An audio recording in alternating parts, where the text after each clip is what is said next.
नमस्कार दोस्तों, कैसे हैं आप सब। आज मैं आप लोगों के लिए दो अलग अलग कहानियाँ लेकर आई हूँ। वैसे तो कलयुग चल ही रहा है, सभी को ही जानते हैं, और इस कलयुग में हर किसी की चाह रहती कि मेरे पास इतने धन हो जो कभी खत्म ना हो। हर किसी को लक्ष्मी की आस रहती है। हर कोई धन, यश, वैभव, सुख, संपत्ति यह सब पाने की लालसा में अपने आप को आगे बढ़ाते जा रहे हैं। समय तो अपनी गति से चल रहा है, परंतु लोग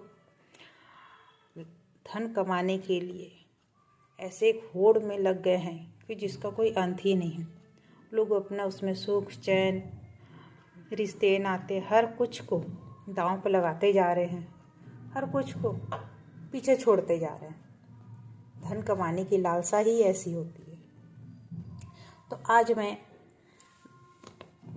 धन के बारे में ही एक कहानी बताऊंगी कि लक्ष्मी का वास कहाँ होता है। कहानी कुछ इस प्रकार की है कि एक सेठ रात्रि में सो रहे थे। स्वप्न में उन्होंने देखा कि लक्ष्मी जी उनके पास आई और उनसे कहा, लक्ष्मी जी ने कहा कि सेठ, अब तेरा तो पुण्य समाप्त हो रहा है, इसलिए मैं अब तेरे घर से कुछ ही दिनों में चली जाऊंगी। अगर तुझे कुछ मुझसे चाह है या तुम मुझसे कुछ मांगना चाहते हो, मांग लो। सेठ ने कहा, कल सवेरे अपने कुटुंब के लोगों से सलाह करके जो सभी का विचार होगा और जिसमें सबका एक मत होगा, मैं वो चीज़ आपसे मांग लूँगा। लक्ष्मी जी ने कहा, ठीक है, मैं कल फिर आऊँगी। सवेरा हुआ। सेठ ने स्वप्न की बात अपने परिवार के लोगों के साथ कही। परिवार के लोगों में से किसी ने हीरा मोती आदि मांगने को कहा, किसी ने स्वर्ण राशि मांगने की सलाह दी। कोई अन्न मांगने के पक्ष में था, कोई वाहन तो या कोई भवन। सबसे अंत में सेठ की जो छोटी बहू थी, उसने कहा, पिताजी, जब लक्ष्मी जी को जाना ही है तो ये वस्तुएं मिलने पर भी कहाँ टिकेंगी। आप इन्हें मांगेंगे तो भी ये मिलेगी नहीं। आप तो मांगिए कि कुटुंब में प्रेम बना रहे, कुटुंब में सब लोगों में परस्पर प्रीति रहेगी, तो विपत्ति के दिन भी सरलता से कट जाएंगे। सेठ को छोटी बहू की बात बहुत पसंद आई। दूसरी रात्रि में स्वप्न में फिर लक्ष्मी जी ने उन्हें दर्शन दिए। सेठ ने प्रार्थना की, देवी, आप जाना ही चाहती हैं तो प्रसन्नता से जाएं, किंतु यह वरदान दें कि हमारे कुटुंबियों में परस्पर प्रेम बना रहे। लक्ष्मी जी बोली, सेठ, ऐसा वरदान तुमने मांगा है कि मुझे बांध ही लिया। और जिस परिवार के सदस्यों में परस्पर प्रीति रहती है, प्रेम रहता है, सद्भावना रहती है, वहाँ से मैं कैसे जा सकती हूँ। तो इस प्रकार सेठ ने वर भी मांग लिया और लक्ष्मी जी को अपने घर से जाने ही नहीं दिया। इस पर देवी लक्ष्मी ने इंद्र से कहा, इंद्र, जिस घर में गुरुजनों का सत्कार होता है, दूसरों के साथ जहाँ सभ्यता पूर्वक बात की जाती है और जहाँ मुख से बोलकर कोई कलह नहीं करता, दूसरे के प्रति मन में क्रोध आने पर भी जहाँ लोग चुप ही रह जाते हैं, मैं वहीं रहती हूँ।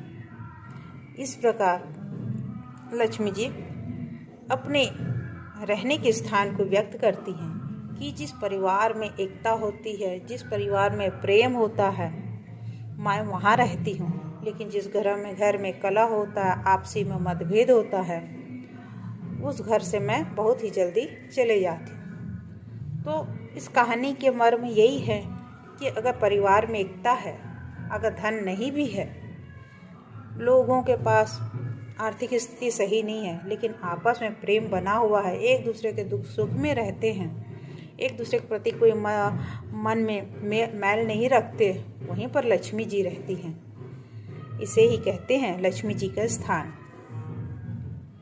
तो दोस्तों, लक्ष्मी जी ऐसे स्थानों पर वास करती हैं जहाँ प्रेम रहता है, ना कि जहाँ कलह होती है। दूसरी कहानी विद्या प्राप्ति के ऊपर है कि विद्या प्राप्ति के महत्वपूर्ण सूत्र क्या है। आजकल हम जानते हैं कि हर कुछ के लिए लोग शॉर्टकट अपना रहे हैं, चाहे वो धन हो चाहे वो ज्ञान हो, है ना। तो कहा जाता है कि आजकल शिक्षा संस्था में प्रवेश प्राप्त कर लेना ही पर्याप्त नहीं होता है। उसके लिए आवश्यकता है कि महापुरुषों के द्वारा बनाए गए जो विशेष नियम होते हैं उसे भी पालन करना चाहिए। कहते हैं विद्या प्राप्ति के 3 महत्वपूर्ण सूत्र हैं। वो सूत्र क्या हैं? पहला है श्रद्धा, दूसरा है तत्परता और तीसरा है अपनी इंद्रियों को संयमित रखना। विद्यार्थियों के लिए ये तीनों सूत्र सफलता के परम साधन हैं। इन साधनों को अपनाकर विद्यार्थियों के जीवन में सफलता हासिल की जा सकती है। पहला सूत्र जो है श्रद्धा, अर्थात गुरु के प्रति अपना विश्वास होना ही श्रद्धा है। गुरु के प्रति श्रद्धावान होना आवश्यक है, क्योंकि गुरु ही हमें ज्ञान देता है। अगर हम गुरु के प्रति श्रद्धा की भाव नहीं रखेंगे तो उनके द्वारा दिया गया ज्ञान भी हमारे पास ज़्यादा समय तक नहीं रह टिकता। इसलिए हमें नित्य अपने गुरु को विनय युक्त होते हुए नित्य उन्हें प्रणाम करना चाहिए और उनकी सेवा करने में अधिक रुचि रखनी चाहिए। दूसरा सूत्र है तत्परता। तत्परता का अर्थ होता है लगन और परिश्रम। श्रद्धा के साथ साथ विद्या सीखने की लगन एवं उसके लिए परिश्रम करना भी नितांत आवश्यक है। अन्यथा श्रद्धा के नाम पर तो आलस्य, अकर्मण्यता आ जाने से सब चीज का जो महत्व है वो खत्म हो जाता है। तीसरा सूत्र है अपनी इंद्रियों को संयमित रखना, अर्थात मन और इंद्रियों को वश में रखना। चंचल मन और एवं चित्त से ज्ञान वैसे ही निकल जाता है जैसे भिश्ती के पेट से जल। प्राचीन काल में विद्यार्थियों में बहुत ही संयम होते थे, जिसी कारण से उनके उस समय के विद्यार्थी बहुत ही मेधावी होते थे। उस समय अपनी इंद्रियों को विद्यार्थी बहुत ही सहज पूर्वक से अपने संयम में रखते थे। विद्या अध्ययन के समय में वे लोग ब्रह्मचर्य पूर्वक रहते थे। खान पान का पूरा संयम रखा जाता था। मन को चंचल करने वाले पदार्थों से तो बिल्कुल परहेज किया जाता था। विद्यार्थियों का जीवन में त्यागमय होता था, उनका जीवन श्रद्धामय होता था और उनका लक्ष्य था विशुद्ध ज्ञान की प्राप्ति। परंतु आजकल विद्यार्थियों में तो सहनशीलता ही नहीं रह गई है। उन दिनों आस्तिक विद्यार्थी सहनशील होते थे, कठोरता की कसौटी पर वह खरा उतरते थे। एकलव्य, उपमन्यु, आरुणि इत्यादि वे सब गुरु निष्ठा के लिए ही स्मरण किए जाते हैं। यह कहानी बालक आरुणि के बारे में है। आज मैं आपको विद्या प्राप्ति के जो महत्वपूर्ण सूत्र हैं वह उसमें पारंगत आरुणि की कथा मैं आपको सुनाती हूँ। बालक आरुणि में श्रद्धा, तत्परता और इंद्रियों को अपने वश में रखने की आरुणि में बहुत ही उस चीज को, श्रद्धा को, तत्परता को और अपनी इंद्रियों को अपने वश में रखने की वो पराकाष्ठा तक पहुंच चुके थे। अपने गुरुवर धौम्य की आज्ञा ही उनका जीवन था। वर्षा काल की बात है। वर्षा काल में गुरुजी की खेत की मेड़ टूट गई थी। ये यदि खेत में मेड़ ठीक करके बांध को पक्का ना किया जाता तो खेती के नष्ट होने की पूरी आशंका थी। तो इस पर गुरुजी बहुत ही चिंतित थे। तो बालक आरुणि को उनको अपने गुरु को इस प्रकार चिंतित देखकर वो विचलित हो गए। उन्हें सहन नहीं हुआ और वे गुरुवर की आज्ञा लेकर खेत की मेड़ ठीक करने को तैयार हो गए। आरुणि के पहुँचते पहुँचते खेत का बांध टूट चुका था। वर्षा बहुत तेजी से हो रही थी, क्योंकि वर्षा काल का समय था। उस समय वर्षा बहुत जोरों से होती थी। अभी तो वर्षा का नामो निशान नहीं है। कहीं वर्षा इतनी ज़्यादा होती है कि बाढ़ आ जाती है, तो कहीं सूखा पड़ता है। पर उस समय प्रकृति अपने निर्धारित स्थिति में ही थी। अब उस समय वर्षा बहुत तेज हो रही थी। अब बेचारा अकेला आरुणि क्या करता। एक ओर खेत की बांध ठीक करने की गुरु आज्ञा थी, तो दूसरी ओर वर्षा एवं ठंड। कोई मार्ग न देखकर अंत में आरुणि स्वयं ही खेत की मेड़ बनकर लेट गए। खेत में पानी जाना तो बंद हो गया, परंतु ठंड एवं वर्षा के पानी से वह मूर्छित हो चुका था। रात भर वह उसी प्रकार मेड़ बनकर खेत में वह पड़ा रहा। रात्रि बीती, दूसरा दिन आया। आरुणि खेत की मेड़ ठीक करके लौटे नहीं। अध्ययन काल में आरुणि को अनुपस्थित देखकर गुरुजी चिंतित हो उठे। तब उन्होंने देखा कि आरुणि कहीं भी उपस्थित नहीं है, तो उन्होंने आवाज लगाई, आरुणि बेटा, आरुणि बेटा। पुकारते पुकारते गुरुजी खेत में जा पहुंचे। पानी से सर्वथा मूर्छित अवस्था में खेत की मेड़ बने आरुणि को देखकर गुरुजी अपने आंसू को रोक न सके। उन्होंने आरुणि को उठाकर अपने हृदय से लगा लिया और आश्रम में ले आए। फिर काफी उपचार के बाद आरुणि को होश आया। तब उन्होंने अपने गुरु को प्रणाम किया, तो गुरुजी ने कहा, बेटा, अब तुम्हें अध्ययन की कोई आवश्यकता नहीं है। तुम्हें बिना अध्ययन किए ही विद्याएं प्राप्त हो जाएंगी। इस प्रकार गदगद कंठ से गुरुजी ने उन्हें आशीर्वाद दिया। गुरुजी के आशीर्वाद से आरुणि को सचमुच बिना पढ़े ही समस्त विद्याओं का ज्ञान हो गया और वे वेद के पारंगत विद्वान हो गए। यद्यपि आज के छात्र विद्या अध्ययन एवं गुरु सेवा का समन्वय नहीं कर पाते, परंतु ये उदाहरण असत्य नहीं है। आरुणि ने उपयुक्त इन तीनों सूत्रों से ही समस्त विद्याएं प्राप्त कर ली थी। अभी भी इसी युग की एक ऐसी घटना है। यह तो कहानी जो मैंने बताई, यह तो उस समय की है जब ऋषि मुनि ज्ञान दिया करते थे। परंतु एक और कथा है जो अभी जब हमारे देश में अंग्रेजों का शासन चल रहा था, ये उस वक्त की कथा है। उस समय अंग्रेजों का शासन चल रहा था और कलकत्ता उस समय भारत की राजधानी थी। उस समय भारतवर्ष का संपूर्ण ज्ञान देवभाषा संस्कृत में ही था और भारतीय भाषाओं में पुस्तकें नगण्य सी थी। संस्कृत ही विश्व की सबसे पुरातन समृद्ध भाषा है। तो जो सर विलियम जोन्स को संस्कृत भाषा का ज्ञान प्राप्त करने की बहुत इच्छा हुई। उस समय विलियम साहब भारत की इस विद्याओं का गुण गाथाएं सुनकर इसके साहित्य से बहुत प्रभावित हुए थे। उन्हें पूर्ण विश्वास था कि यदि विश्व को कोई अमूल्य ज्ञान संपदा दे सकता है तो भारतवर्ष ही है। भारतवर्ष के साहित्य, अध्यात्म, जीवन दर्शन सभी आदर्श हैं, अतः इसका अध्ययन आवश्यक है। उन दिनों वे विश्व की 12 प्रमुख भाषाओं के जानकार विद्वान थे।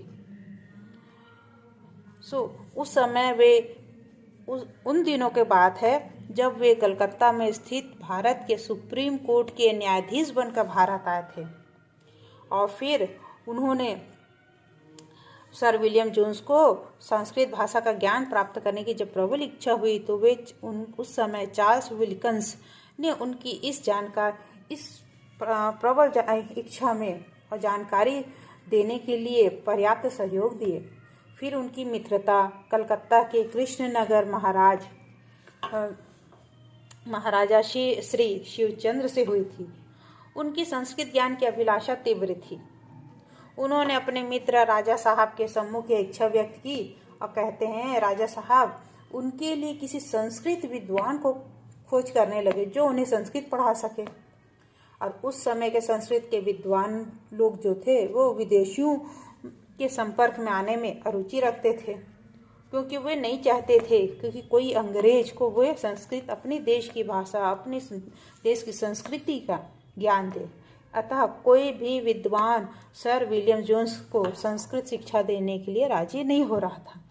राजा साहब के बहुत चेष्टा करने पर भी अंत में कवि भूषण श्री राम लोचन जी इस कार्य के लिए राजी हुए। उन्होंने सर विलियम जोन्स को संस्कृत पढ़ाना स्वीकार किया। कवि भूषण जी ने सर्वप्रथम सर विलियम जोन्स को भारत की विद्यार्थियों की गरिमा एवं श्रद्धा, तत्परता, इंद्रियों को संयमित रखने की महिमा से अवगत कराया। सर विलियम जोन्स ने भारतीय विद्यार्थियों के ढंग को अपनाया। उन्होंने तो संस्कृत का ज्ञान प्राप्त करने की तीव्र लालसा थी, तो उन्होंने अपनी कोठी के नीचे का जो कमरा था बिल्कुल भारतीय ढंग से ही बनवाया। उस कमरे में गुरुवर कवि भूषण जी के लिए एक उच्च आसन लगवाए एवं सर विलियम ने अपने लिए गुरु जी से नीचे फर्श पर आसन लगवाया। कमरा नित्य गंगा जल से धोकर पवित्र किया जाता था। सर जोन्स ने अपने गुरु के प्रति पूर्ण श्रद्धा थी और वे उनका पूर्ण रूप से आदर करते थे। उन्हें नित्य प्रणाम करते और समय समय पर उनकी सेवा करने के लिए तैयार रहते थे। और इनकी विद्या अध्ययन की लगन ऐसी थी कि वे अपने गुरु जी के संकेत मात्र से ही पाठ को समझने की चेष्टा करते थे। उन्होंने अपना पाठ सीखने में विलियम साहब ने लगन, परिश्रम में किसी भी प्रकार की कमी नहीं रखी। इतना ही नहीं, अपनी इंद्रियों को संयम रख करने के लिए सर विलियम जोन्स ने अभक्ष्य वस्तुएं मीन्स नॉनवेज तथा मदिरा मीन्स ड्रिंक, ये सब चीज का हमेशा के लिए त्याग कर दिया। ना वे नॉनवेज खाते थे और ना ही मांस मदिरा का कभी सेवन करे। वे प्रातः केवल थोड़ी सी चाय लेकर अध्ययन में लग जाते थे। इसी कारण से गुरुजी के आशीर्वाद से सर विलियम जोन्स एक दिन संस्कृत के पूर्ण विद्वान हो गए। उन्होंने स्वयं संस्कृत के कई ग्रंथों को अंग्रेजों में अनुवाद भी किया और उनकी सोसाइटी से तो अब तक हजारों संस्कृत तथा भारतीय भाषाओं के ग्रंथ एवं जर्नल के अंक प्रकाशित हो चुके हैं। इन्हें स्वयं लिखे हुए आलोचनात्मक निबंध हैं। इनका शकुंतला का अनुवाद तथा तत्संबंधी हस्तलेखों एवं पांडुलिपियों का संग्रह अद्वितीय श्रमक कार्य का था। अब जब ये सब वे अपनी भाषा में अंग्रेजी में अनुवाद किए तो सारा पाश्चात्य जगत इस पर मुग्ध हो गया और विलियम जोन्स की सफलता में अनेक गुणों में उपयुक्त तीनों सूत्र ही मुख्य थे। तो परंतु आज के अधिकांश विद्यार्थी इन सूत्रों से तो दूर होते जा रहे हैं। इन सूत्रों के प्रति उनके मन में केवल उपेक्षा ही नहीं है, कुछ घृणा भी है और श्रद्धा का स्थान तो संशय ने ले लिया है। यहाँ तक कि विद्यार्थी लोग गुरु को अपने से भी अयोग्य समझते हैं। इससे विद्या लाभ दुर्लभ है। तत्परता के स्थान पर अनुशासनहीनता आ गई है। दिन प्रतिदिन विद्यार्थियों में अनुशासनहीनता एवं उच्च श्रृंखलता बढ़ती ही जा रही है। वे लगन और परिश्रम को तो भूल ही गए हैं, क्योंकि आजकल तो जितने विद्यार्थी हैं वो हमेशा शॉर्टकट रास्ता अपनाते हैं और अगर गलती से अपने गुरु के द्वारा डांट लग गई तो फिर तो गुरु के ही बैंड बज जाती है कि बाहर निकलो फिर बताते हैं। आजकल तो गुरु को गुरु ही नहीं मानते हैं। नकल, झगड़ा आदि तथा परीक्षा में उत्तीर्ण होना मात्र ही आज के विद्यार्थियों का लक्ष्य बन गया है। नकल करते समय यदि शिक्षक उन्हें पढ़ता है तो विद्यार्थी गण केवल उनकी पिटाई नहीं करते बल्कि प्राण तक लेने के लिए उतारू हो जाते हैं। और इंद्रियों को संयमित रखना विद्यार्थियों का आवश्यकता ही नहीं समझते हैं। कारण वे उनके मन में ये भावना रहती कि अगर इच्छा है तो पूरी कर लो, मन को नहीं मारो। उनकी समझ में विद्या से तप या इंद्रियों का संयम करना से दूर दूर तक कोई संबंध नहीं है। छात्रों के लिए खान पान की शुद्धि का कोई भी अर्थ नहीं है। दिन प्रतिदिन विद्यार्थियों में मांस, अंडे, मदिरा आदि का प्रचार बढ़ रहा है। इन अभक्ष्य वस्तुओं का प्रभाव उनके मन एवं इंद्रियों पर पड़ता है, जिससे वे चंचल होते हैं। कहते हैं ना, जैसे ही आहार रहेगा वैसे ही विचार रहेगा। अगर आप सात्विक भोजन कर रहे हैं, फल फ्रूट अनाज खा रहे हैं, आपका मन भी सात्विक रहेगा, सरल रहेगा, लड़ाई झगड़े इस सब से दूर रहता है। लेकिन अगर मांस, मदिरा, अंडे, मछलियाँ इस प्रकार के अभक्ष्य पदार्थ अगर खा रहे हैं तो मन भी उसी प्रकार हो जाता है। थोड़ी थोड़ी बातों पर आपको क्रोध आने लगेगा, बिना बात के आप झगड़ा करने लगेंगे, यहाँ तक कि आपको खुद भी नहीं पता चलेगा आप गुस्से में किसी के कितना अहित कर देते हैं। इसीलिए कहते हैं कि हमेशा हमें जो भी हम आहार ले रहे हैं उस पर ध्यान दें कि हम किस प्रकार का आहार ले रहे हैं, क्योंकि हम जिस प्रकार का आहार लेंगे हमारे मन मस्तिष्क में उसी प्रकार की विचारधाराएं चलेंगी। भला चंचल मन का विषयासक्त विद्यार्थी मेधावी कैसे बन सकता? अगर मन ही चंचल रहेगा, मन स्थिर ही नहीं रहेगा, तो विद्यार्थी मेधावी कैसे बनेगा? मेधावी अर्थ इंटेलिजेंट, उसका मन स्थिर नहीं होगा, किसी में वो कंसंट्रेट ही नहीं कर पाएगा, हर पल पल में उसका मन इधर उधर भटकते रहेगा, तो वो मन एकाग्र नहीं करेगा तो ज्ञान प्राप्त नहीं होगा। अब मन का एकाग्र होना बहुत ही आवश्यक है। अच्छा होता कि आजकल विद्यार्थी विद्या प्राप्ति के इस महत्वपूर्ण सूत्रों पर पुनः ध्यान देकर विद्या अध्ययन के लिए अपने अमूल्य समय का सदुपयोग करने लगते और अनुशासनहीनता, उच्च श्रृंखलता को पास न फटकने देते, तो एक इस प्रकार फिर विद्या ददाति विनयम का आदर्श पुनः स्थापित हो जाता। तो दोस्तों, आज मैंने जो कहानी बताई है उसका कहीं ना कहीं हमारे जीवन में बहुत ही गहरा असर पड़ता है और कहीं ना कहीं हमसे जुड़ा हुआ है। अगर आज भी विद्यार्थी मन ध्यान से पढ़ें, मन को एकाग्र करें, गलत संगत में ना रहें, गलत दिशा में मन को ना लेके जाएं, तो आज हमारे देश का हर एक विद्यार्थी मेधावी रहेगा। लक्ष्मी प्राप्ति के लिए अगर परिवार में एकता रहे, सभी कोई प्रेम भाव से एक दूसरे के साथ रहे, तो हर घर में लक्ष्मी का वास होगा। फिर हमारा भारत देश एक बार फिर सोने की चिड़िया कहलाएगा। तो दोस्तों, आज के लिए इतना ही। आशा है आपको मेरी आज की इस कहानी से कुछ सीख मिली होगी और आप लोगों को पसंद आया होगा। फिर एक बार मैं आपके लिए कुछ ऐसे ही नई विचारधारा, नई कहानियों के साथ आपके पास फिर आपके सामने आऊँगी। तब तक के लिए धन्यवाद।